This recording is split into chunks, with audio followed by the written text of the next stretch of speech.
Many artists assume that because a material is organic, discarded, or found locally, it is inherently safe and ready to use.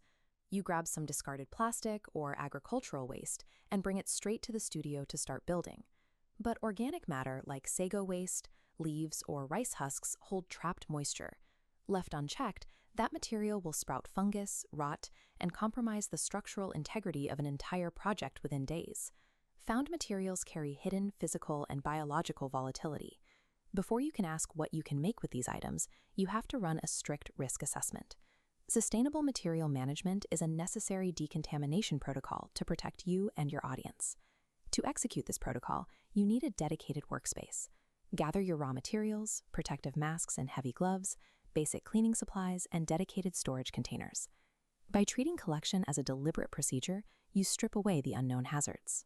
The raw, potentially dangerous waste is stabilized into a controlled, documented asset that you can safely use in the studio. Step 1 of this protocol happens before you even pick anything up. You must pinpoint exactly where the material originates. Treat the collection site like a forensic trail, tracking whether the item came from a local factory, a specific agricultural process, or a public waterway.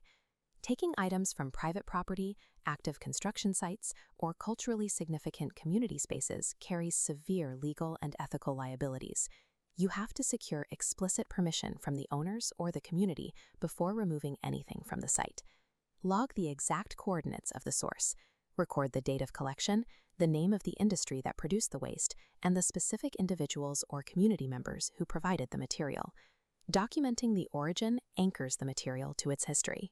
A timber offcut found at a specific housing development carries the context of local labor and resource use, meaning that is lost if the collection point goes unrecorded. Now that you have the material in your workspace, put on your protective gloves. It is time to physically inspect the haul at close quarters. Look closely at the surface and internal structure. Scrap timber may look solid, but often hides rusted nails, termite damage, or invisible chemical treatments. Discarded metal brings sharp edges and stress fractures, while industrial plastics are frequently coated in toxic residues. Plastics pose a specific chemical threat. If you cut or melt a plastic container without knowing its exact type and temperature tolerance, you risk releasing heavy, toxic fumes directly into your workspace. Agricultural waste brings biological hazards. Raw sago waste and wet leaves harbor deep moisture. If you stack these materials together without inspecting them, they will inevitably generate intense smells, insect infestations, and deep structural decay. This physical diagnosis tells you exactly what you are dealing with. Identifying these biological and chemical threats early prevents toxic exposure and structural collapses long before you start building your final piece. With the threats identified, you move into the active decontamination phase. Put on your dust mask and safety goggles before doing any physical manipulation. Wash down all consumer plastics and detergent containers. You need to aggressively scrub away oils, dirt, and unknown chemical sludge until you reach the bare, clean surface of the material. Organic matter requires a different approach. Spread out banana fibers, rice husks, and organic residues in flat layers. You must heavily sun-dry or air-dry these items to evaporate all internal moisture and halt biological growth. Construction waste requires mechanical force. Pull out every rusted nail with a pry bar. File down the sharp edges of broken glass and aggressively sand down timber to remove splinters and old surface coatings. Do not rush this process. If you skip the drying phase and seal damp organic material inside an artwork, it will rot from the inside out, destroying the piece and contaminating the studio. Working carefully with heavy protective gear enables you to push the material to its limits later. Neutralizing these hazards clears the runway for bold, physical experimentation. Once the materials are clean and dry, they must be properly stored. You cannot throw everything into a single pile. Different chemical and physical properties require completely different isolation environments.